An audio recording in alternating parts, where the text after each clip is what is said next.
नाम है कुलदीप कुमार। आप देख रहे हैं युवा दस्तक। युवा दस्तक पर आज है हमारे साथ सुभी चौधरी। सुभी चौधरी जो 10th के एग्ज़ाम दे कर के अभी 11th में पढ़ने की तैयारी कर रही है।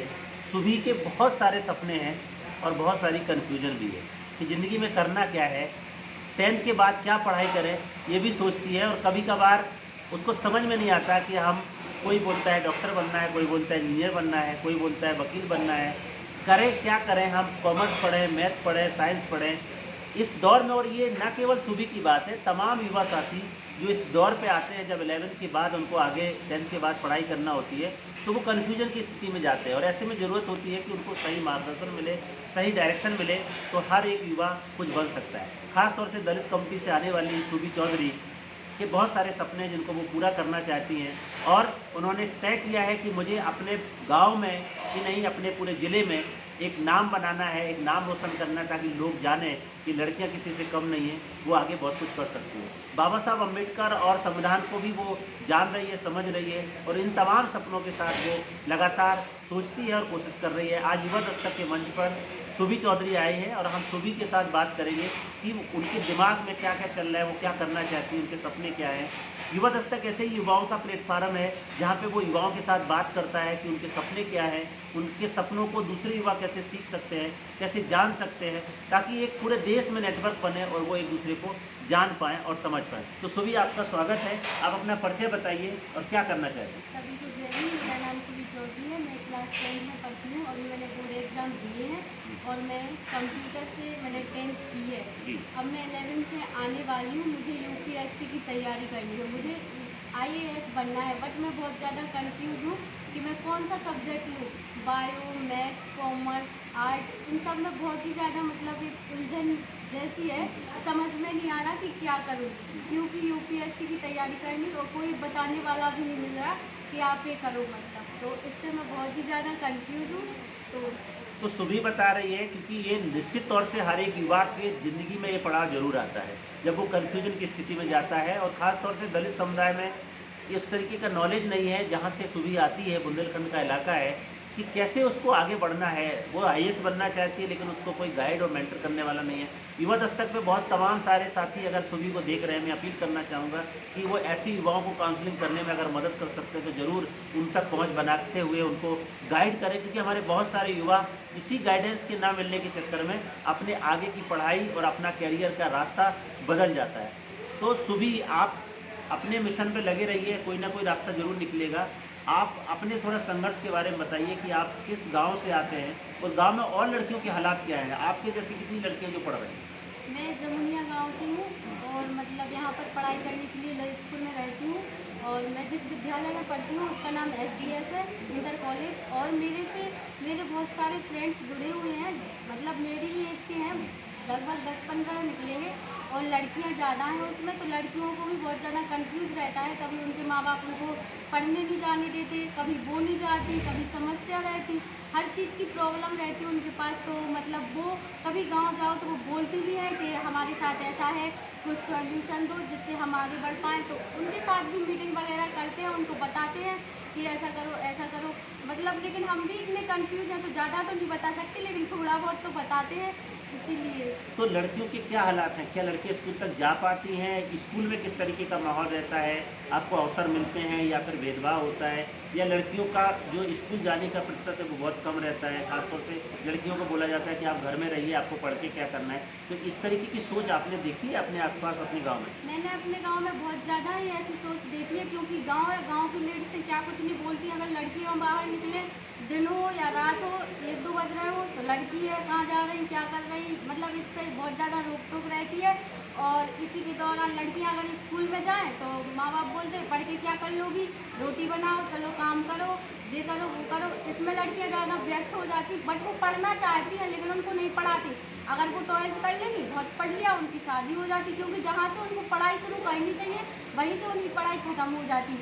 तो इसके दौरान वो शादी भी कर देते उनके माँ बाप, तो वो परेशान भी रहती बहुत ज़्यादा। तो सुभी जो बता रही है, निश्चित तौर से ये बहुत हकीकत है, सच्चाई है कि इस तरीके का माहौल यहाँ पे रहता है। सुभी, आप इतनी सारी समस्याओं को आप बता रहे हैं, निश्चित तौर से आप उसको झेल के आए और बहुत सारी लड़कियाँ उस समस्याओं को झेल रही हैं। मैं एक चीज़ जानना चाहता हूँ कि इसका समाधान क्या है? आपको क्या लगता है ये बदलेगा या फिर लोगों की सोच कैसे बदलेगी? क्या करना पड़ेगा? इसका समाधान ऐसे हो सकता है, लड़कियां इसको रोकें, बोले अपने माँ बाप से। हम क्या करेंगे, हम तो कुछ भी नहीं कर सकते, ये बोल ही सकते हैं, उनको माँ बाप को बोल सकते हैं। ऐसा तो नहीं है कि हम उनका एडमिशन करवा दें, उन्हें टिफिन लगाए, उन्हें पढ़ने भेजें, वो फिर उनके माँ बाप बोलेंगे ये कौन है, कहाँ से आई, इतना लेक्चर झाड़ रही है। ऐसा बोलते हैं गाँव के आदमी, बहुत कुछ बोलते हैं उल्टा सीधा। मतलब उनके पास जाओ, उनके माँ बाप से उनकी प्रॉब्लम शेयर करो, तो वो बोलते आप कलेक्टर बन जाना, हमारी लड़की को नहीं बनना कलेक्टर, हमारी सही है, तुम ही पढ़ जाओ, हमें नहीं पढ़ाना उसको। ऐसा बोलते।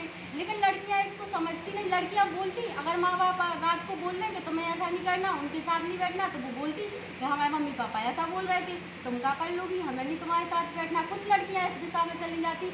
लेकिन हमारा उन लड़कियों से कहना है, अगर वो अपनी सोच को पॉजिटिव बनाए, वो सोचें कि ये गलत है, हमारे लिए पढ़ना चाहिए, कुछ करना चाहिए, तो ये सोच बदल सकती।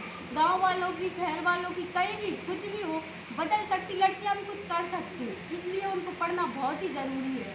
तो सुभी बता रही है कि लड़कियां भी सब कुछ कर सकती हैं और सोच बदलनी पड़ेगी, अपने माँ बाप से आँख में आँख मिला के ये बात करना पड़ेगी कि मैं पढ़ना चाहती हूँ, मैं कुछ करना चाहती हूँ, हमारे भी सपने हैं, हम उनको पूरा करना चाहते हैं। सुभी, एक चीज़ हम और आपसे जानना चाहेंगे, क्योंकि भारत में संविधान है, बाबा साहब अम्बेडकर की बात होती है। आपने बाबा साहब अम्बेडकर और संविधान को कब जाना, कब समझा? मैं एक चेंज मेकर उससे जुड़ी हूँ संस्था से, मतलब तो उसमें गए थे, वहाँ पर बहुत कुछ बताया गया उनके बारे में। और मेरे माँ बाप हैं, मतलब वो भी मुझे बहुत कुछ बताते। मेरी माँ का नाम मिसेज नत्ती चौधरी है, वो भी काम करती, मतलब यही समाज सेवा का। तो उन्होंने बहुत कुछ बताया है बाबा साहब के बारे में कि ऐसा ऐसा ऐसा। तो और स्कूल में भी जाते तो पीरियड बाई पीरियड लगते, वहाँ पर भी टीचर्स का बहुत संघर्ष रहता। वो भी बताते कि हमारे लिए पढ़ना चाहिए, हमारी समाज इस तरह से पीड़ित, मतलब गुलाम थी, आज हम लोग उनकी वजह से इतने आज़ाद हैं। और कई इंसान तो ये सोच रहा है बिल्कुल से कि हम तो बहुत ज़्यादा आज़ाद हैं, वो सोच ही नहीं रहे, समझ ही नहीं रहे कि हमें पढ़ने की कितनी ज़रूरत है। आजकल इतना वो मतलब हाई कास्ट का वो चल रहा कि अगर कहीं भी जाओ, वो सबसे पहले कास्ट पूछेंगे, कास्ट पता चल जाएगी तो फिर वो अलग तरह का वातावरण करने लगते। इसलिए ये मतलब ये सब कुछ करने के लिए, इसे बदलने के लिए पढ़ाई बहुत ही ज़्यादा महत्वपूर्ण है, इसलिए करनी चाहिए। और ख़ास तौर से हम तो लड़कियों के बारे में कहना चाहते हैं कि लड़कियों को ज़्यादा से ज़्यादा जितना हो सके उतना मेहनत करने की ज़रूरत है, उनको पढ़ने की ज़रूरत है, क्योंकि उनकी फैमिली नहीं समझती। सबसे बड़ी बात उनके लिए फैमिली बोलती तुम क्या कर लोगी पढ़ के, तुम्हें क्या करना है, शादी कर देंगे, जी कर देंगे। लड़कियाँ इस बात को समझती ही नहीं। वो पढ़ें, वो अपने माँ बाप से कहें कि हमें पढ़ना है, हम भी कुछ करना चाहते हैं, तो वो हर हाल में करके दिखाएं, पढ़ें। आजकल तो हर जगह, हर क्षेत्र में गवर्नमेंट स्कूल है, 1 से लेके 8 तक तो है ही है, तो वहाँ तक तो वो पढ़ ही सकती। और फिर इतना कुछ फेलोशिप वगैरह जो सब कुछ है, तो वो आगे भी पढ़ सकती। लेकिन लड़कियाँ ऐसा कुछ करना ही नहीं चाहती। कुछ तो करना चाहती हैं, लेकिन कुछ नहीं करना चाहती हैं। जो नहीं करना चाहती हैं, मैं उनसे बड़ी तहे दिल से निवेदन के साथ कहना चाहती हूँ कि वे अपनी सोच को बदलें और अपने आप में बहुत कुछ सोचें, समझें, जानें, शिक्षा प्राप्त करें, क्योंकि बहुत ही ज़्यादा महत्वपूर्ण है उनके लिए। सुभी कितना महत्वपूर्ण सवाल उठा रहे हैं एक शिक्षा को लेकर के, क्योंकि बहुत ज़रूरी है, जब तक उनके अंदर नॉलेज नहीं होगा तो वो कुछ कर नहीं सकती हैं।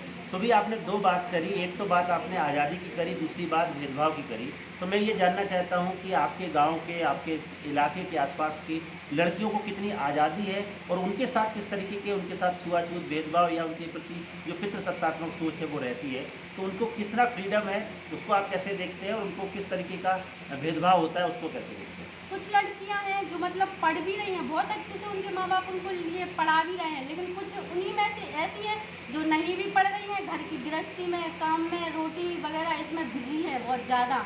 उनको टाइम का पता ही नहीं चल रहा। सुबह से खाना बना रही, 2-3 बज गए, पता ही नहीं चल रहा दिन कहाँ से निकला, कहाँ से डूब गया। उनके लिए ये बहुत ही महत्वपूर्ण है बाहर निकालने का। कुछ लड़कियां पढ़ती हैं, वो समझती है कि मैं पढ़ रही हूँ, मैं कुछ कर लूँगी। लेकिन कुछ लड़कियां ऐसी हैं जो नहीं पढ़ रही हैं, वो समझती हैं कि मेरी लाइफ यहीं तक है और बस कुछ दिन बाद शादी हो जाएगी, बच्चे हो जाएंगे, हस्बैंड मिल जाएगा, इसी में व्यस्त हो जाएंगी वो। तो मतलब ये सब है। और लड़कियां खास तौर से उनके साथ उनके माता पिता का वातावरण खराब है, कुछ सही है। मतलब अगर वो ज़्यादा बाहर निकले तो उनके माता पिता भी कहते हैं कि कौन सिखा रहा, कौन कह रहा, तुम किसके उसमें आ गई, कहाँ जा रही, तुम्हें किसने कहा, इतनी परमिशन किसने दे दी कि तुम बाहर जा रही। इस वजह से कुछ लड़कियां बहुत ही ज़्यादा प्रॉब्लम है इन सब को लेकर। तो सुभी बता रही है कि किस तरीके के चैलेंज झेल के एक लड़की आगे निकलती है और उस सबको देखते हुए सुभी अपने गांव में खुद पढ़ाई करते हुए आगे बढ़ने की कोशिश कर रही है।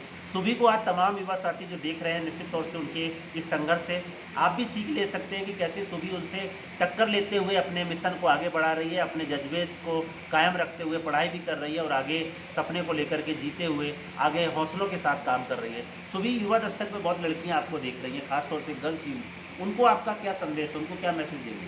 उनको बस यही मैसेज देंगे कि इतना, अगर आप ज़्यादा नहीं पढ़ सकते, जॉब नहीं कर सकते, तो कम से कम इतना तो पढ़ जाओ कि अपना हक और अधिकार जान सको। क्योंकि हमारे गांव में एक बहुत ही जटिल समस्या पैदा हुई है। एक महिला है, वो विकलांग है, उसके नाम से क्वार्टर आया था सरकारी, लेकिन प्रधान थोड़ा हाई कास्ट का है, उसने उसको मतलब गुमराह किए, मतलब अभी तक बोल रहे बनवा देंगे बनवा देंगे। वो आशा में जब भी हमारी माँ जाती है, हम लोग जाते, तो वो लोग पूछती हैं कि क्या मतलब कोई रिपोर्ट वगैरह नहीं आई जो जिससे बन सके, तो मम्मी उनको समझाती हैं। इसी के दौरान मतलब मैं यही कहना चाहती हूँ कि वो तो पढ़ी नहीं है, उनकी तो मतलब लाइफ निकल गई, लेकिन अगर आगे जाके लड़कियाँ ना पढ़ें तो उनके साथ भी ऐसा ही होगा। वो इतना तो पढ़ जाएं कि अपने हक और अधिकार को जाने। जिस तरह से उनका हक और अधिकार अभी वो पहचान नहीं पा रही हैं, उनके हिस्से में है, वो क्वार्टर उनके नाम पे आया है, लेकिन प्रधान उनको वो सुविधा नहीं दे रहा। मैं यही कहना चाहती कि लड़कियां इतना तो पढ़ जाएं कि अपनी सुविधा अपने हाथ से प्राप्त कर लें, मतलब हक और अधिकार जाने कि क्या है और क्या करना चाहिए। धन्यवाद सुभी ने जो मैसेज दिया है, मैं इसको रिपीट करना चाहूँगा कि लड़कियां इतनी तो पढ़ जाएं कि अपने हक और अधिकार को जान जाएं, ताकि उनका शोषण ना हो, ताकि उनके साथ अन्याय ना हो और अपने ज़िंदगी को सम्मान के साथ जी पाएँ। आज सुभी हमारे साथ युवा दस्तक पर आई, अपने अनुभव को साझा किया, अपनी की स्टोरी को बताया, अपने संघर्ष को बताया। निश्चित तौर से तमाम युवा साथी सुभी के उस अनुभव से सीख लेते हुए प्रेरणा स्रोत बनेगी। सुभी आज अपने क्षेत्र के लिए तो मॉडल है, बहुत सारे युवा उससे जुड़ते हैं, उससे प्रेरणा लेते हैं। युवा दस्तक पे आज सुभी आई, सुभी ने अपनी बातचीत रखी, सुभी का बहुत बहुत धन्यवाद। हम हर रोज़ ऐसे ही युवाओं के साथ बात करते हैं, ये युवाओं का दर्द है, युवाओं की आवाज़ है, जो कहीं ना कहीं अलग अलग क्षेत्रों में उभरती आ रही है, उसको एकजुट करने की ज़रूरत है और इस देश में युवाओं की सामूहिक आवाज़ बुलंद करने की ज़रूरत है, जिसकी कोशिश युवा दस्तक कर रहा है आगामी 25 साल के विजन के साथ। युवा दस्तक पे आज सुभी आई, सुभी का बहुत बहुत धन्यवाद। आप देखते रहें युवा दस्तक, क्योंकि हर रोज़ एक ना एक युवा के साथ हम बात करते हैं, जिससे आप सीख सकते हैं और इस देश को ये मैसेज दे सकते हैं कि आप दलित और वंचित तबके के युवा लड़के लड़कियां भी बहुत लंबी सोच रखते हैं। ज़रूरत है कि उनको मौका दिया जाए, ज़रूरत है कि उनको इस तरीके का प्लेटफार्म दिया जाए, ताकि उनके सपने निखर करके आए और उस देश दुनिया में वो भी नाम कर सकें। युवा दस्तक पे सुभी को बहुत बहुत धन्यवाद। आज की चर्चा में इतना ही, कल फिर मिलेंगे एक नए युवा साथी के साथ। तब तक के लिए नमस्कार, जय भीम, जय संविधान। देखते रहें युवा